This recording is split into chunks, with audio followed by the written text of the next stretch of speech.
ஒரு பேக்கரியில் கப் கேக்கெல்லாம் எடுத்து வெளில வைக்கிறாங்க. அது எல்லாத்துக்குமே உயிர் வந்துடுது திடீர்னு.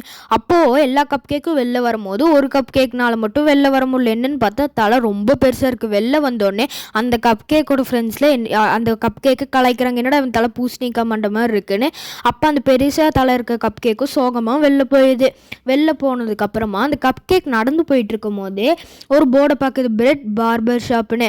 இதுவும் உள்ளே போயிட்டு சரி நம்ம தலை எப்படியே ரெடி பண்ணிடலான்னு போதும். அந்த ப்ரெட்டும் இதுவும் பிரச்சனையே, நான் உனக்கு ஈஸியாக சரி பண்ணுறேன்னு என்னென்னமோ ரப்பர் பேண்ட்லாம் போட்டு என்னென்னமோ பண்ணுது. அதுக்கப்புறமா ஒரு ரெட் கலரில் ஒரு லிக்விடு எடுத்து அது தலையில் போடுது.